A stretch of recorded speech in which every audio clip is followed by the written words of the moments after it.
पंजाब के सैलाब मुतासरा इलाकों में पाक फौज और सिविल इंतजामिया की रेस्क्यू और रिलीफ सरगर्मियां जारी हैं। पंजाब के मुख्तलिफ अजला में सैलाबी सूरत हाल संगीन हो गई है, ताहम पाक फौज, सिविल इंतजामिया और दीगर इदारे रेस्क्यू और रिलीफ ऑपरेशन में पेश हैं। दरिया सतलज में गंडा सिंह वाला के मकाम पर हिफाजती बंद टूट गया, जबकि हेड सुलेमान की और हेड सदनाई पर ऊंचे दर्जे का सैलाब रिकॉर्ड किया गया, जिसके नतीजे में साहिवाल, तलम्बा, मियाँ चन्नू, इकबाल नगर और मुलिका देहात मुतासिर हुए हैं। दरिया सतलज के करीब मज़ाफाती इलाकों में पाक फौज और सिविल इंतजामिया ने 12 रिलीफ कैंप्स कायम किए हैं। साहिवाल में मुतासरा 49 देहातों के लिए 30 रिलीफ कैंप्स कायम किए गए हैं। तहसील मुजफ्फरगढ़, कोटद्दू और रंगपुर के मुमकिना मुतासरा इलाकों में भी फ्लड रिलीफ कैंप्स कायम कर दिए गए हैं। अब तक हजारों अफराद, माल मवेशी और गंदम को महफूज मकामात पर मुंतकिल कर लिया गया है। खोलड़ा पॉइंट, हसवाली, बदवाना, झंग और जिला चनियोट में पाक फौज और सिविल इंतजामिया का रेस्क्यू एंड रिलीफ ऑपरेशन जारी है। कश्तियों के जरिए मुतासरीन को रेस्क्यू किया जा रहा है। बुजुर्गों, खवातीन और बच्चों समेत सैकड़ों मुतासरीन को महफूज मकामात पर मुंतकिल किया जा चुका है। पाक फौज ने सैलाबज़दा इलाकों में रिलीफ कैंप्स के साथ साथ फ्री मेडिकल कैंप्स भी कायम किए हैं, जहाँ डॉक्टर्स और पैरामेडिकल स्टाफ मुतासरीन को मुफ्त तिब्बी सहूलियात फराहम कर रहे हैं। मुतासरा इलाकों में राशन, कपड़े और अद्वियात तकसीम की जा रही हैं। हेड मोहम्मद वाला समेत मुख्तलिफ मकामात पर मुमकिन खतरात के पेश नज़र ब्रीचिंग पॉइंट्स और दीगर हिफाजती इक़दामात मुकम्मल कर लिए गए हैं।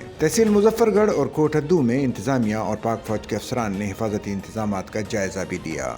सच्चल न्यूज़ नेटवर्क की वीडियोस में खुश आमदेद। नाजरीन, वीडियो से मुतालिक अपनी कीमती राय का इजहार कमेंट बॉक्स में ज़रूर करें और चैनल को सब्सक्राइब करें।